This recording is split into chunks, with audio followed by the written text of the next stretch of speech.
So this is a very simple presentation. This is not a new malware family. This is not a new tool. This is just a clean the house kind of stuff that nobody is in the position or seem to be doing anything about it. So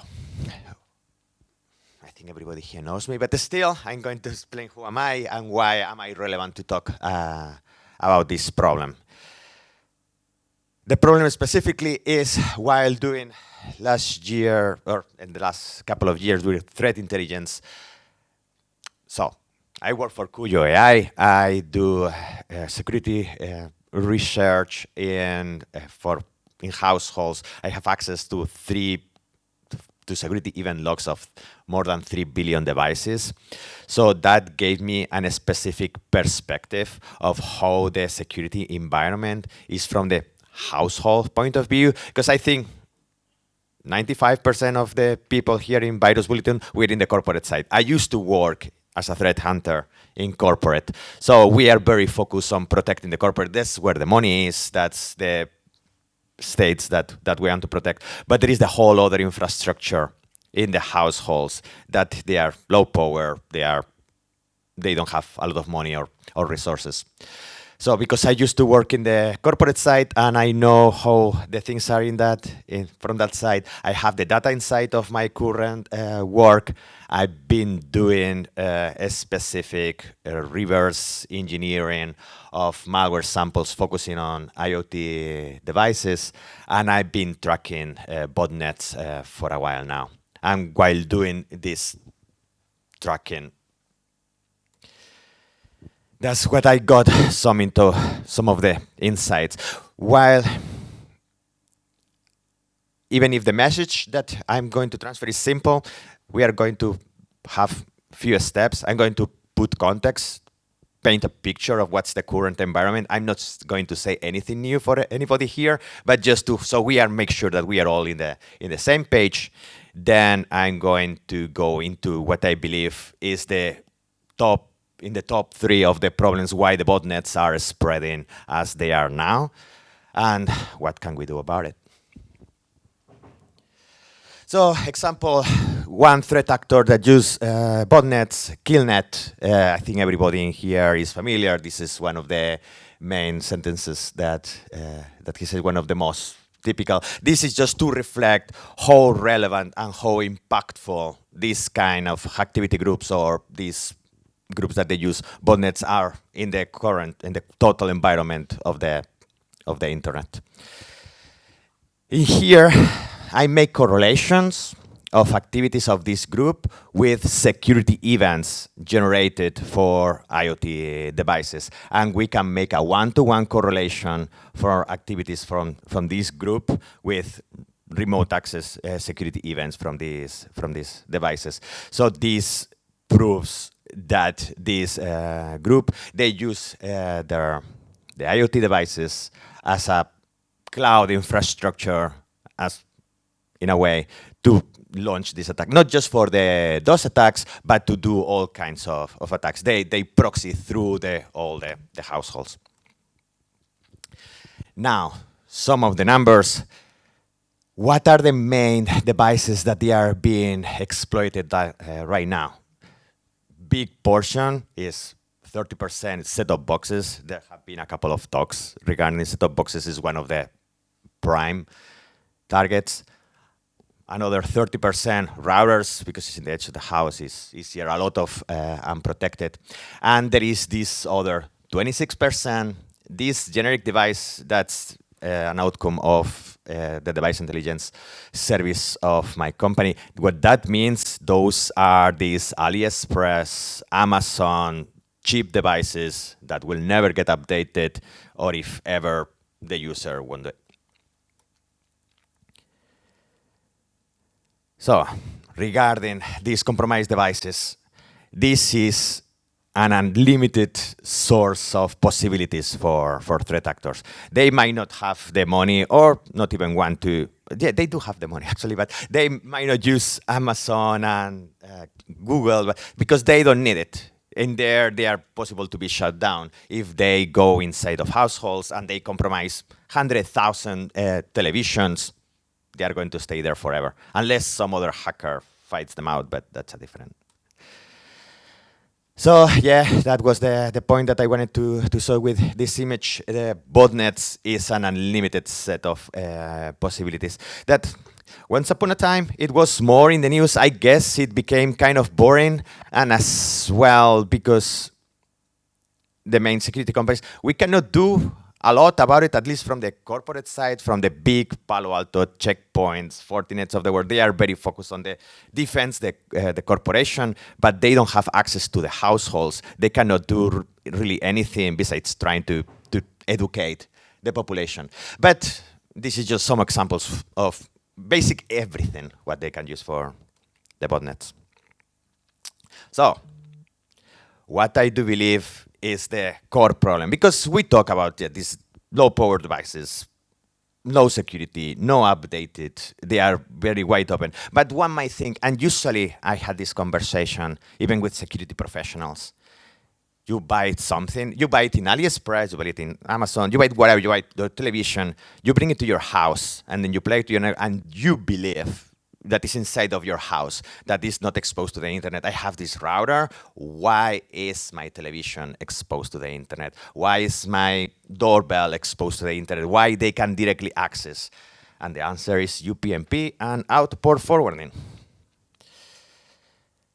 Few things, UPNP is not all bad. I don't know how many of you, probably all of you guys remember in the late 2000s, 2010s, if you want to have to download your Linux ISOs through a torrent site in the early 2000s, you had to go to the router and you had to open the ports. If you want, you had to manually do this.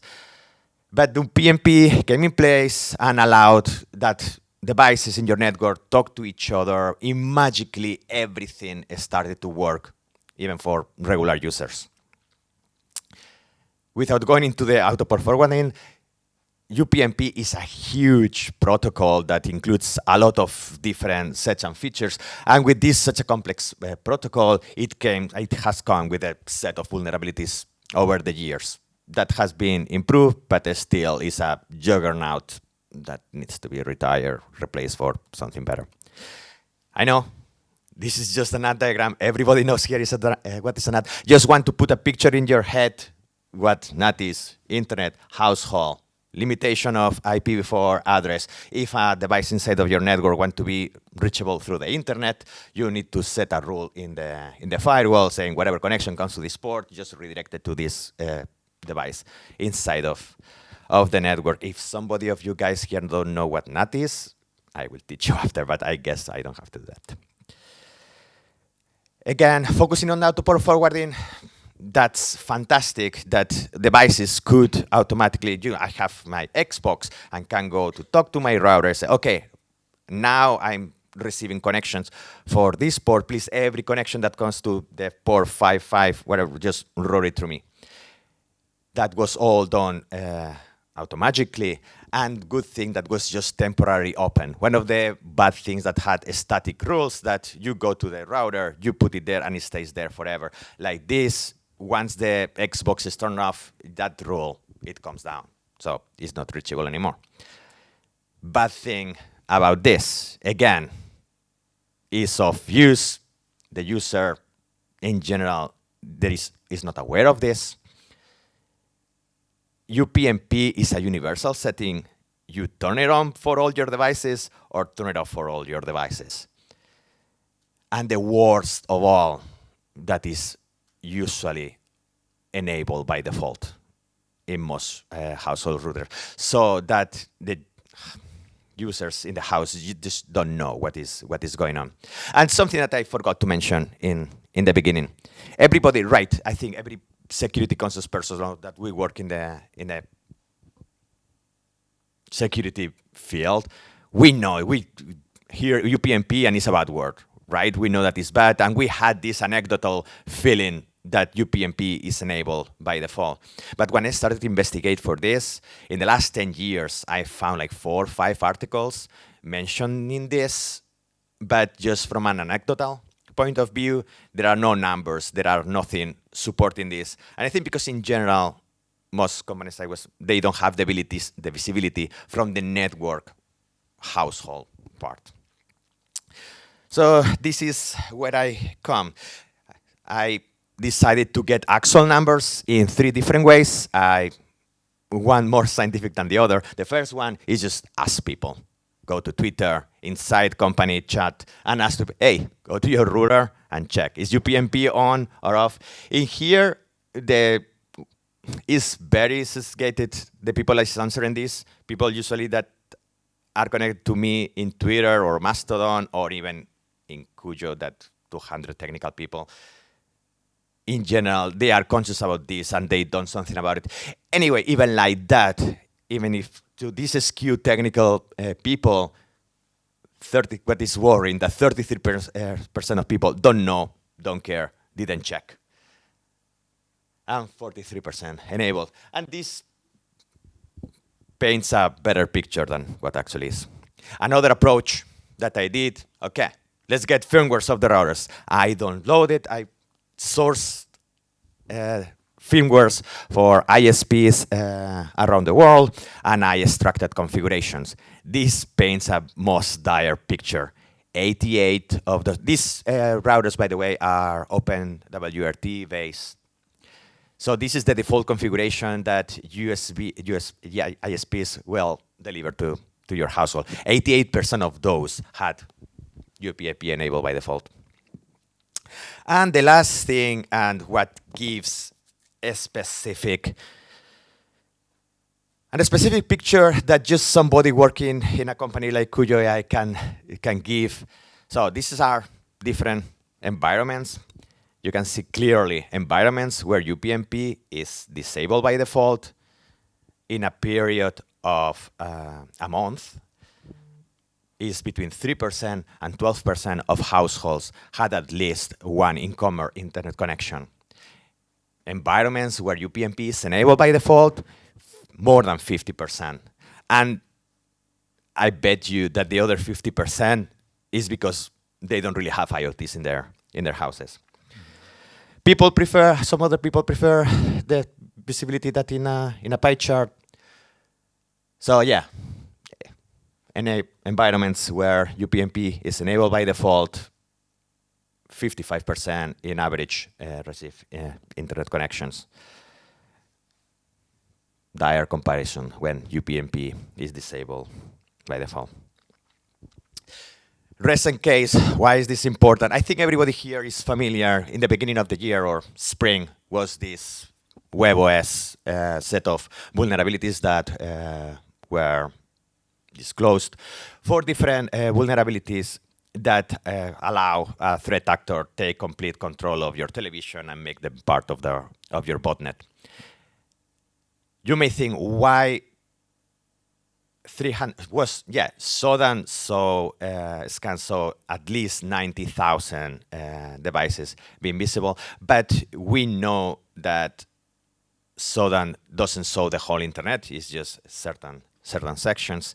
Internally, for what I could see, the numbers were higher than that. But you may think just a simple functionality of giving the user the possibility to control their TV through their mobile, together with UPnP, together with WebOS, just asking for auto-port forwarding, just to facilitate everything, just to facilitate the interconnectivity of the networks, just blast requests everywhere. Suddenly you get something like this. And this is happening all the time. This is just a simple example. Alternative solutions. So I just put a couple of examples. I believe, unless you really know what you're doing, you shouldn't be. I mean, if you work in corporate, you know that reduce surface is one of the main things. So you shouldn't really be exposing ports in your house. So not a perfect solution, but we can be using, the companies should be relying on cloud solutions. One example is like, for example, cameras, Reolink, or there are many other brands that use this kind of solution. Use the cloud with UID identifiers, so the household connects to the cloud of the brand infrastructure, and you connect to the cloud. So there is an intermediate. Your household has to start the connectivity. It's not perfect, I know, but it's way better than just leave the door of your house open.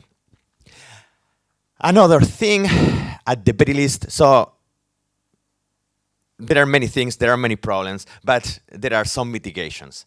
At the very least, we should be advising to the user what UPNP is. This is an example of two configuration page from a Netgear router, or I don't remember what was the other. Anyway, you can see that it says enable UPnP, yes, not, but doesn't really say anything. What does that mean? What actually are you activating? This is my really warning proposal. I know we all been through Windows Vista, fear-mongering, a lot of warnings that desensitivize the users, but this is a single one time. At least they should know what they are doing. You are master of your own castle. Open the doors if you want, but you should be aware.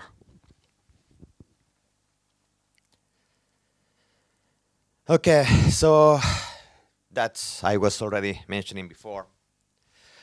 I proposed for abandoning the autoport forwarding. Right now, autoport forwarding was solving a problem that we had 10, 15 years ago. Right now, with the development of cloud infrastructure, we can really be dropping that. Just very cheap companies that they don't want. Cloud costs money, right? And the cheapest is just open the port in the house, put a dynamic DNS, and redirect the people that into the household.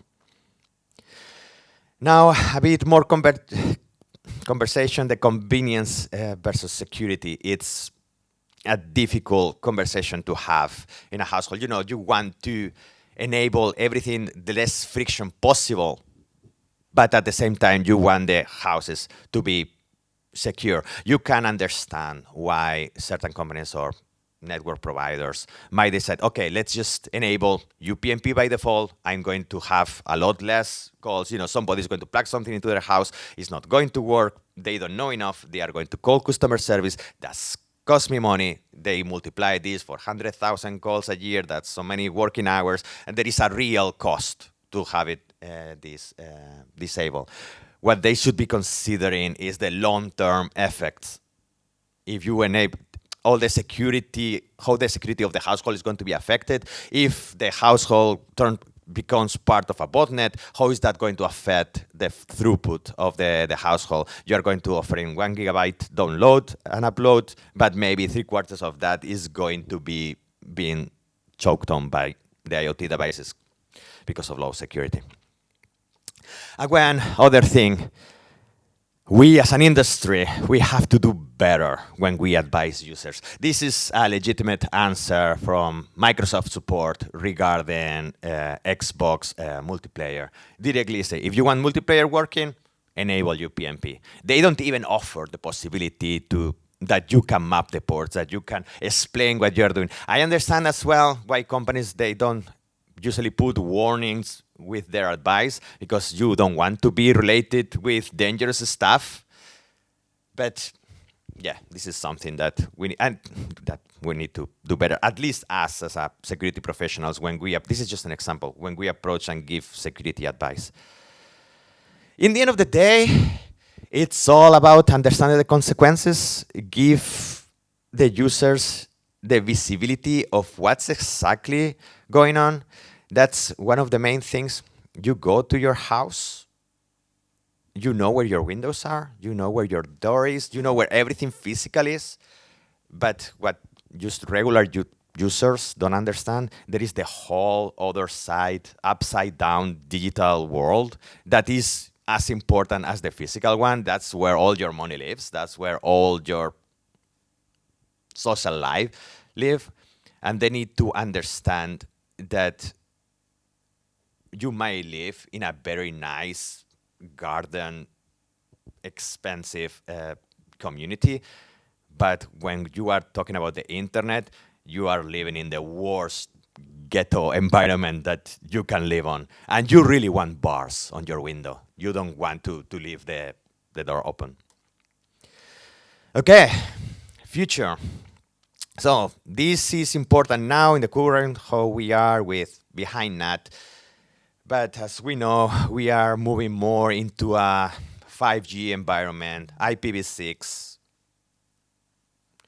So this is going to be the UPNP problem itself, maybe less relevant, but still the problem with output forwarding, it might, you need to keep it in your head. So this is why I'm bringing this up now, because people here in Virus Bulletin, people that right now we are in a pivoting moment that new implementations are going to be needed to put in place with all these new households implementation with Matter and threads coming in.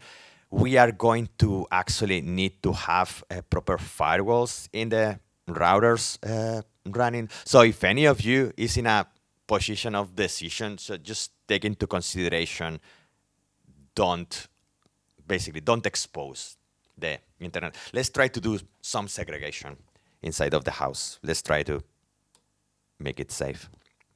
Then, call to action.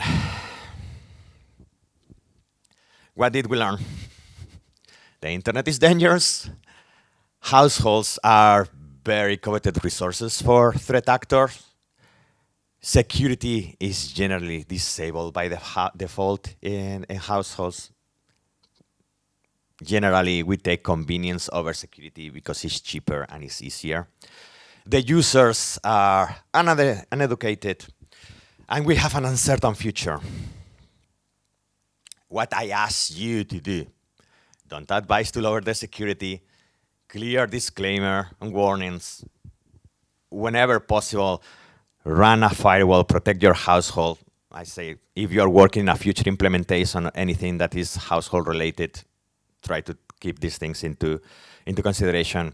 Alternatives for remote access. I just mentioned a single thing before about cloud, but there are a million other possibilities. Try not to output forwarding. And at the very least, if anything comes out of me this year talking about this, UPNP, there is no reason to have UPNP enabled by default in households in 2024, 2025. So, conclusion, yes, I've been talking about this. The future is hopeful and dire. Hopeful, so let's start with, it is dire because there is not unlimited amount of resources to protect households. There is not a lot of money, there is not. But it's hopeful because at least there is people like me try to do something about it in that side. Actually, I didn't mention that in the beginning, but that's one of the, while defending banking environment, there were always all these attacks coming from households and from private IPs that we cannot do anything about it besides blocking it. So when I had this opportunity, I tried to come to this side, if something could be done about it. Okay, questions?